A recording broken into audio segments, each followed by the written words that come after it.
You're listening to a Frequency Podcast Network production. You're likely listening to this on a Monday in December. In most of this country, it's cold. In all of the country, it's dark.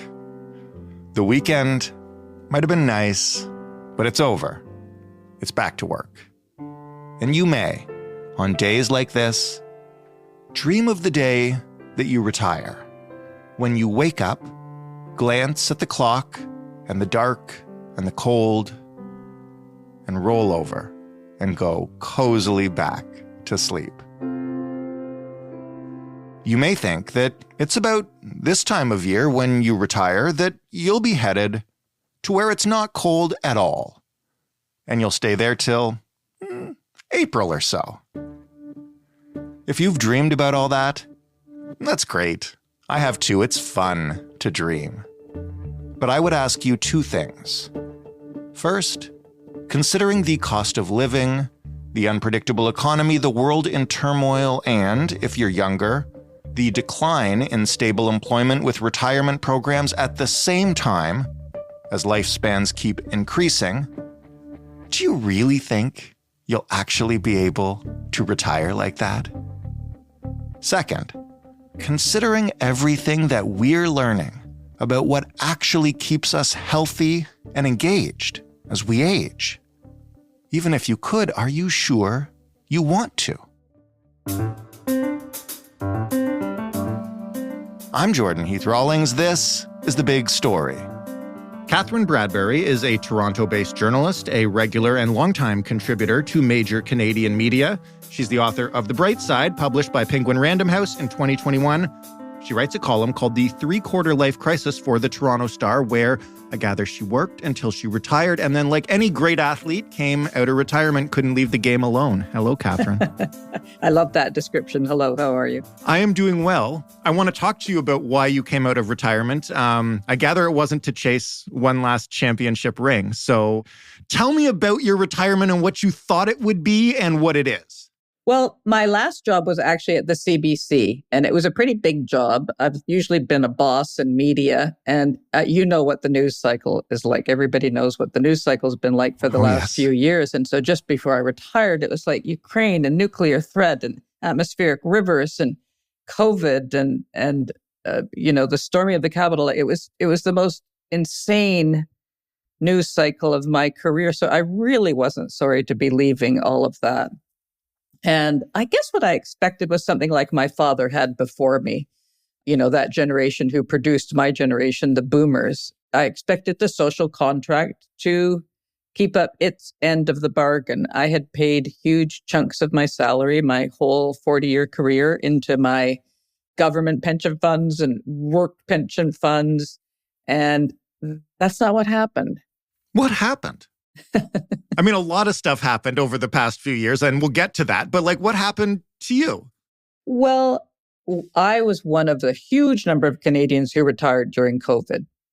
And if you cast your mind back, in my bank account, my money was multiplying like guppies. Like it was just crazy. The interest rates were so low. Of course, you weren't spending any money because we were all sitting in lockdown. And so I had a kind of false sense of what I was retiring with. If you talk to Canadians now, Canadians believe they need $1.7 million to retire, which is a lot of money. And so I retired into a scenario where my interest rates doubled almost overnight. I have a big mortgage on my house and everything just cost so much more. And I was really having trouble making ends meet. And so you're no longer quite fully retired. I'm no longer quite fully retired, yeah. And it turns out what I found in my article was that's a good thing. That's a good thing for my health and my longevity, because people who retire into nothing tend to get sicker and live less long. You mentioned a lot of Canadians retired during COVID. Are we in a wave of retirements right now generally? How do today's numbers compare to the past or to the future? Yeah. So about 1,000 people are retiring every day in Canada right now. That's a lot. That's a lot of people moving through the system. We're the largest generation in Canadian history, in world history, to move into retirement. And, you sort of get distracted just by the sheer numbers of us moving through the system. So that's one thing. There's a lot of us. And the other thing is we're going to live a long time. I used to think longevity was a good thing. That's great. I'm going to live till I'm 94. But it isn't necessarily. I mean, if you want to really think about how long you potentially could live, the oldest lived Canadian was 117 years old. So if you want to plan for how long you could live, that's the outside number, 117. And for somebody retiring at 60, that's like 50 years to plan for and save for. That's a very long paid vacation at the end of your work career. I'm trying to get a handle on how quickly the situation around retirement has changed. And this might sound weird, but can you maybe just explain the concept of retirement to us? Because this is a relatively recent invention. It is, yes. So it was Otto von Bismarck in 1881 who decided that Germans, after a life of work, deserved to be supported by the government. And so he set up a retirement age for people's retirement benefits to kick in when they were 70 years old.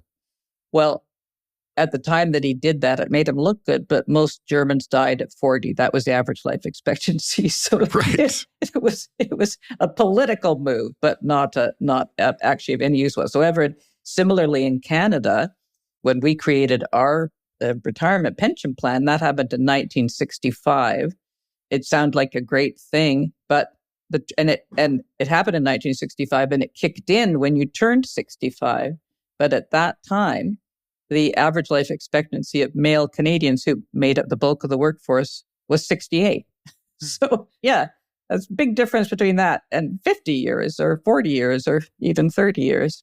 Well, how quickly and how radically, I guess, has life expectancy increased? And I mean, COVID aside, because I know it caused a blip, does it show any signs of slowing down? How much more can we realistically expect it to keep going up? I don't know. There's all these movements now about like living forever. And remember that whole Succession? Did you watch Succession? That Succession plot? Explain it for us, for people who haven't. Well, I'm not going to explain it well. It seemed like it was a joke. It was one of their plans to help people live forever. But actually, it's a real movement out there. Like a lot of people are investing millions upon millions of dollars in this belief that we don't have to die, or we don't have to die for 200 years. So there's a hope out there in the extreme fringes of things, the very rich extreme fringes, that longevity could keep increasing and increasing and increasing. Right now, is that such a crazy idea? I mean, life expectancy was 40 in 1881 and then 68 in 1965. And now it's for men 80 and for women 84. That's increasing a lot all the time, right? What's it going to be for our kids? I don't know. 100, 110? Assuming we don't burn up the entire world by then. But that's a topic for another podcast. In terms of the funds and retirement plans, as you mentioned, the Canada Pension Plan that were set up to provide for elderly Canadians in their retirement, how are they holding up to this, both the wave of retirements you mentioned that we've been in for a while as the boomers leave the workforce, and also to the fact that somebody who retired, say, at the turn of the millennium is probably still alive and getting a paycheck? One of the things that I found in the research for this article in Walrus is that Canadians are among the most financially illiterate country in the world. So that's kind of surprising. I'm doing a personal finance podcast right now, and as I learn myself, I find that it tracks. Well, and I have often thought, why don't we teach financial literacy to kids in school? Mm-hmm. Why don't we have conversations about money? Why don't we do that? It's more useful than woodworking. Well, God, that dates me. I'm sure woodworking has been taught for centuries, but research shows this. People are pretty good at planning for the short term and not so bad at planning for the medium term, but they're very bad at planning for the long term. We just can't do it. We're too optimistic. You can't picture yourself at 94, frail and living in a home. It's the mind doesn't go there. So I do think that you've got a financially not terribly literate group of Canadians who are not terribly clear about what they really need, who do some planning, but not enough planning. And it means that you end up, you don't know how long you're going to live. You don't know what the interest rates are going to be. You don't know what the stock markets are going to do. You don't know what inflation rates are. So it's just a massive journey of insecurity, as one of the experts I talked to said. As the life expectancy continues to increase and, the economy is as volatile as it is right now, the first one, I guess, is just what's happening to people right now. You're a prime example of it, but there are people who are probably, I guess, right now back where you were in 2021, where they're like, well, you know what? I've worked a long life. I'm looking forward to getting out of this. And now they're looking around and I'm asking, what are they doing? What's happening to them? One of the big surprises of this piece when I started out is that I didn't talk to a single person who was actually retired, even though they were all retired. People were either working as volunteers or their inner rebel had come out and they were fighting for climate change or indigenous rights, or they had gone back to work and gone back to work in dramatically different fields than they had worked in their whole lives. One guy I talked to was a bank manager at TD for 35 years or 30 years, and he is working in a funeral home now, and he loves it. And so I want people to hear that it's not all dark. Like, people aren't necessarily forced to go back to work, although there are some Canadians who are in that position. But a lot of Canadians choose to go back to work because they want some kind of engagement. They want to have a reason to connect with people. They don't want pressure.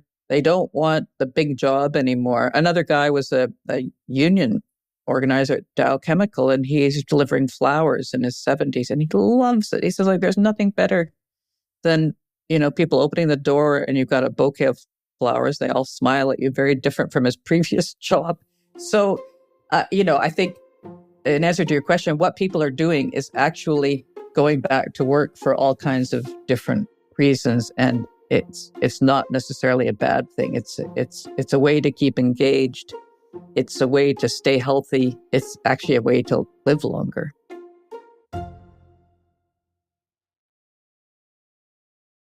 You've touched on this a couple times, so I'll ask you for more detail on that. What do we know? What does science tell us about what's best to do as we age in order to keep fit, stay healthy, et cetera? And does it change, I guess, if it involves, paid work, perhaps stressful work like your previous job, or, delivering flowers to people? Yeah.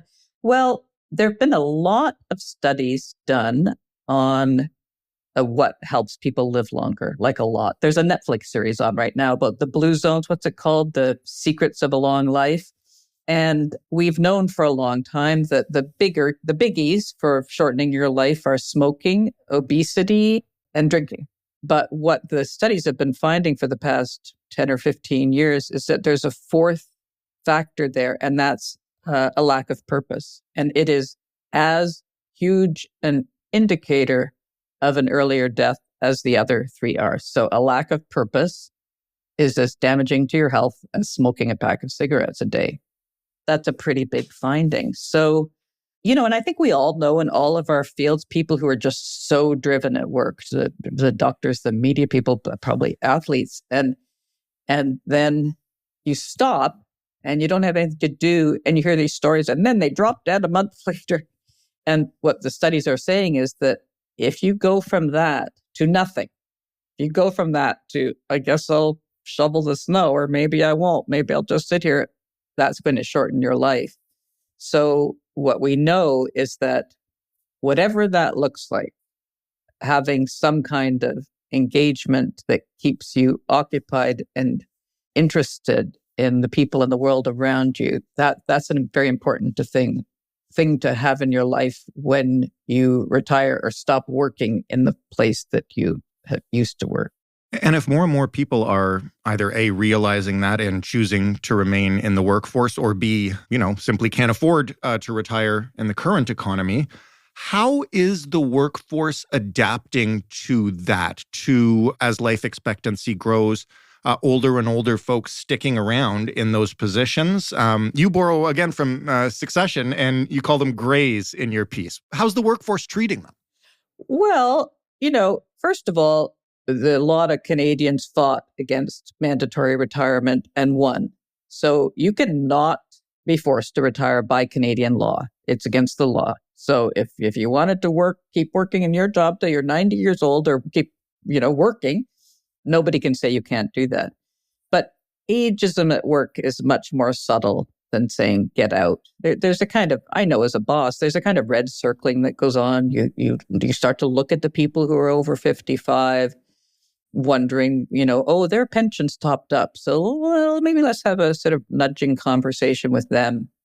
Or you stop to send people on training programs, or one guy in the finance business, he had a really intense job in New York. And he said when he turned 55, they hired another guy in his 20s or early 30s to do exactly the job he was doing. And they sat him right beside him. And he said, when I was 55, my desk was 36 inches wide. And by the time I was 60, it was 24 inches wide. He said, and I looked around me and I thought, okay, it's time to move on. Like, this is as clear a signal as it gets that my value is shrinking for this company. But the problem with that is that he went on and he started a real estate career, which he's been doing for 7 years, incredibly successful. So he took all that energy and drive and work ethic, and he took it to something else instead of finding a way to feed it back into the business he was in. And I don't think, that isn't to say that the people who stay on and work should stay in the big jobs and the top jobs and stop the next generation from coming up. I personally don't believe that's what should happen. But we have this very stark idea. You're either in or you're out. Catherine's a VP. And so she's got we can't possibly talk to her about doing something other or lesser. So she's either in this job or she has to get out of the company. And a lot of the people I talked to said we should really be thinking about changing that up. If it's going to go on for another 30 years instead of 10 or 15, how could that look? What other types of roles would you like to have within the company? A lot of countries are doing this. Scotland's way ahead of the curve on it. These legacy, sort of 60-year legacy career path. They start to talk to people in their 20s about where they envision they want to be in their career when they're 70. And I think we have to start to really try and have those conversations with ourselves and with the places we work. So far, we've discussed this from a very white-collar perspective. I want to talk now about people who, A, are in the position that they can't afford to retire, but B, also may have spent decades working a job that is physically really rough and is going to only get tougher as they get older. What solutions are there, given the current economic climate and how well-equipped pension plans and so on are, for them, other than just simply telling them to raise the retirement age and you got to keep working? You've got to keep working, yeah. And, I'm just going to say right here that I didn't talk to Canadians for this article who simply had to keep working. I didn't. That was kind of outside the purview of this piece. And I think it's a really important story, and I think it's another story, but it is a problem, people having to work. One of the places that has the huge problem is Japan and Korea. So they have the oldest populations in the world. And people are working into their 60s, 70s, and 80s because their pension programs are so terrible, much worse than ours, like just terrible poverty pension programs, that they have to work. Now, the benefit for society is that in Japan and also in Canada, we have 1 million job vacancies right now. There are a lot of jobs that people on the up don't want to do. And so in Japan, people in their 70s and 80s are doing things like, grocery delivery and greeters at stores and that kind of thing. Yes, they are continuing to work because they have to, but they're also filling a need, a vacancy, where the country desperately needs workers. What kind of solutions could we find in Canada to making sure that people assuming that they're retiring when they want to and that they're lucky enough to do that, that they can feel confident retiring and don't have the sort of same feeling that you just did, which is like, oh, this is going to be great. I'm going to relax. And then all of a sudden it's like, I don't know if I have enough money. Do we have the ability to do that? I ended up after this, writing this piece, or at the end of writing the piece, I came up with what I called my personal retirement manifesto. And I talked to a lot of people, a lot of experts in Canada, and a lot of retirees. And it was three things. One is this idea of a legacy career path and what that looks like, and really starting to have this conversation as a country. So what does it look like if people are moving from a 40-year career to a 60-year career? And how do we make that work for the people coming up behind them? How do we make that work for the people who are going to work longer? There aren't answers to that question. But when we put in place we made it illegal to say people had to retire, the conversation sort of stopped there. Nobody said, well, what's that going to look like? How's that going to work? How's that actually going to work in the workplace? So that's one, is to really think about what a legacy career path looks like and to start to have those conversations. And the second one is this idea of staged retirement or phased retirement. So I think we want to move from something that is people working mostly full-time to mostly not full-time. And that could take place over a year, over 2 years, over 4 years, maybe. So you gradually phase people out of work. Now that's difficult as hell to manage. Like, I know as a manager, so what? I got to manage like all these part-time schedules, and if people are shifting jobs is a minefield. But I think that it's something that is worth talking about. So this idea of phased retirement. So you've got the legacy retirement, you've got the phased retirement. And then the third thing I think is that retirement is just a bad word because it doesn't actually define what's happening anymore. It's an outmoded word. We should retire retirement. I originally talked about the unretired, like the undead, but I think it's more like we should just call people workers as long as they're working. What would you say now, not only from your own point of view and your own experience, but incorporating everything you've learned in the course of researching this article, to people who are listening right now who are professionals in their 30s and 40s, and they've been presumably paying into CPP and buying into work pension plans, but as you pointed out earlier, may have not thought much beyond that. What would you tell them? Gee, that's a good question. I mean, my son is 32 and my daughter is 30, and they get irritated with me when I talk about being disappointed in my retirement pension. I mean, my son just says, well, I don't have that. I won't have that. Like, it doesn't exist for me. And I think that's the reality for a lot of people in their 30s in the workforce. They're not paying into company retirement plans often.